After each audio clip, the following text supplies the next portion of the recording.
रामनवमी पूर्व भद्रक रे मातृभूमि गणदौड़ श्रीराम महायज्ञ समिति तरफ आयोजित यह गणदौड़ में जिलार स्वेच्छासेवी संगठन ठारू आरंभ कर बहु राजनैतिक व्यक्तिविशेष जोग देते। भद्रक जिले में मातृभूमि यह गणदौड़ रामनवमी पूर्व आयोजित होता है। भद्रक जिलापाल कार्यालय निकट तारिणी मंदिर ठारू बाईपास स्थित जगन्नाथ मंदिर पर्यंत गणदौड़ होइछि। मातृभूमिर सेवा स्वाभिमान और अखंडता श्रीराम महायज्ञ समिति भद्रक तरफ गणदौड़र आयोजन करा। विभिन्न ब्लॉकर स्वेच्छासेवी सामाजिक संगठन कर्मकर्ता और राज्य बीजेपी सभापति मनमोहन सामल, धामनगर विधायक सूर्यवंशी सूरज, अभिनेता तथा बीजेपी नेता अरिंदम नायक सह बीजेपी और कांग्रेस नेता माने सामिल होते। ये उत्साह उद्दीपना ए वर्ष समस्त भर पालन कर विश्वास में रखुच्छे।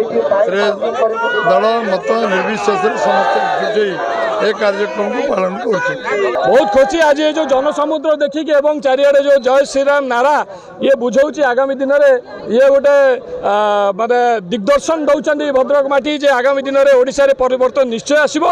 आज पवित्र रामनवमी शुभ यात्रा आरंभ आगामी 17 तारिख दिन रामनवमी ये केवल आरंभ मात्र। आगामी दिन में बहुत कथा परिवर्तन हम ओडिशा रे एवं ओडिशावासी निर्णय नहीं सारी एथरक निश्चय सरकार बदलिबो एवं डबल इंजिन सरकार हो। रामनवमी प्रथम पंक्ति प्रथम चरण हूँ गणदौड़ मातृभूमि गणदौड़ भारत माता की जय माँ भारतीर जयगान बंदेगान करिकी हजार हजार संख्यार युवक माने 7टा पूर्व आसी उपस्थित हुंती एवं गणदौड़र आयोजन होता है। ये हूँ रामनवमी सफलतार सह संपन्न हब तार एक सामान्य कथन।